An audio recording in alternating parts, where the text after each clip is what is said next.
I'm not a military strategist, but I try to analyze the politics. And I see one side that's a legitimate democracy with all its imperfections, and one side that's the dictatorial old guard, disgruntled over being dislodged from power, and has really no legitimacy and no right, according to the Constitution, to use arms against the federal government. So that's the basic fact for me. I think there's been too much zooming in on individual events, and I mean, a war is brutal, and so it's very easy to just get fixated on the close-ups. But if you zoom out and look at the bigger picture, there's an illegitimate side against a legitimate side. No, I think they've been extraordinarily patient. They try to avoid inciting hatred against Tigrayans. It's a delicate situation with, I think it's about 2 million Tigrayans living in the rest of Ethiopia. More than the government, I noticed ordinary Ethiopians, they try to be friendly to their Tigrayan neighbors. They try to, calm the situation. I think they've done as much as they could. They also have their security concerns. I think that's the main problem. The world doesn't understand, or doesn't want to understand Ethiopian security concerns. I think there's a wrong narrative on Ethiopia about the siege. Of course, you can't let materials into Tigray that can be used to kill the Ethiopians afterwards. But humanitarian blockade, no, I don't think there is one. I think the evidence is quite clear.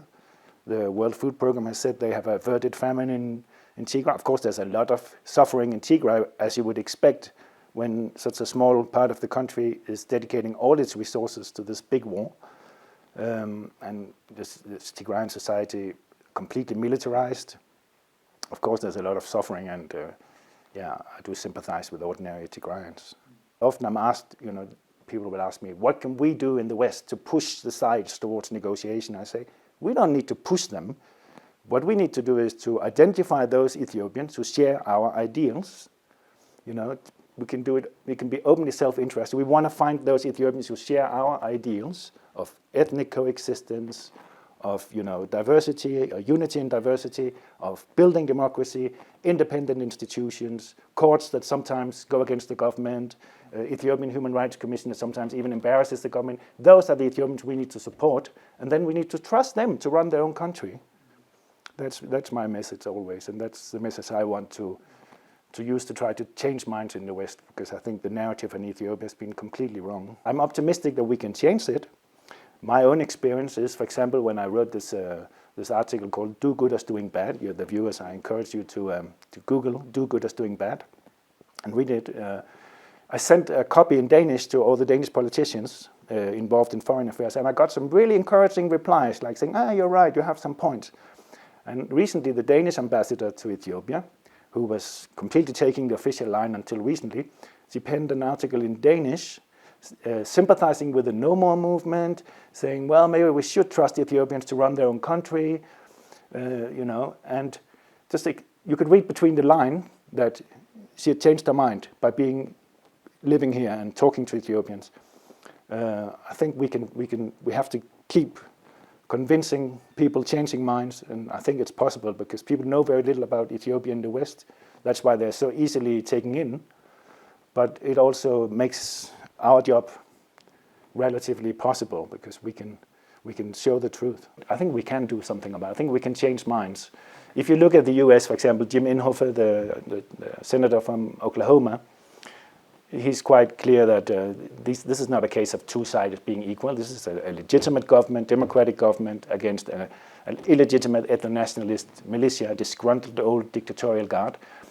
John Garamendi also says there's nothing to win from weakening the Ethiopian government.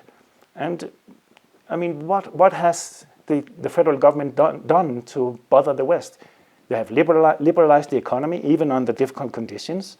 They are trying to democratize. I'm not saying it's perfect. It's not easy when you're in the middle of a war and security takes precedence.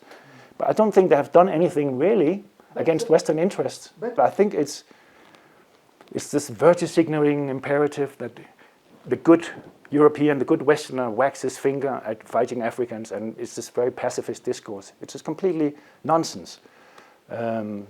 In this case, it is. Maybe it would be true about, say, the war between Eritrea and Ethiopia. Maybe back then you could say this was a pointless war. There's no good side in that war. But now there is an ideological difference. There are people who want different things for Ethiopia, right? The TPLF, what is their game? The end game now, when they cannot take Addis Ababa, is break up the country. And that's not in anybody's interest, really. I don't think the West has. I think the West has shot itself in the foot. That's my basic conclusion. World Food Program saying we have averted famine, we have ended so many trucks, not all the trucks have come back, but all those trucks have gone in. So yeah, I think there's definitely no case to make anymore that there's a humanitarian blockade on Tigray. Definitely not. And as for public services, it's very difficult to provide public services in a territory that's under an armed militia, under rebel power. It's very difficult to provide banking in a territory that's effectively ruled by armed robbers. I mean, they try their best, but yeah, I think the Ethiopian government, what they're doing now is just trying to contain the situation. Not going into Tigray is probably the wisest decision, but it's not for me to have a strong opinion on that. I trust the Ethiopians to know how to run their country, and I want to change minds in the West towards more solidarity with those who share our ideals of democracy and coexistence, and to call out those who provide a false narrative on Ethiopia without denying whatever problems. But you can't just base your political analysis on close-ups, and you have to zoom out and see the bigger picture. What they should do is surrender. They should surrender, and if they want to change Ethiopia, they should do it at the next election. That's my opinion. They have no legitimacy to wage any kind of armed rebellion. And if it were up to me, they would freeze their assets and provide moral and material support to the Ethiopian government. Yeah, some of the TPLF leaders should be searched by Interpol. That's my opinion. I know it's probably not going to happen soon, but that's what I think should do. If the West had some discernment, they would do that.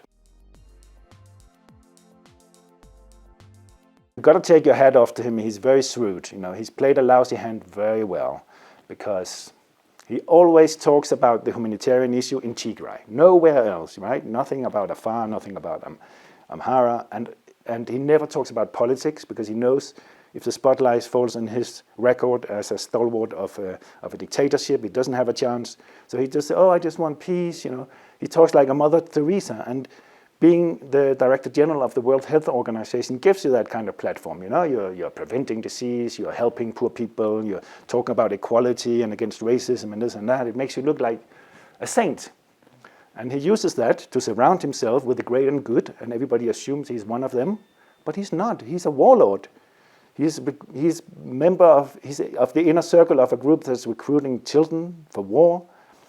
And journalists really need to do their due diligence and dig more into his past and his real agenda. I mean, right now, unfortunately, Ethiopia, because of this wrong narrative, has a very poor image, and it's very difficult to get through.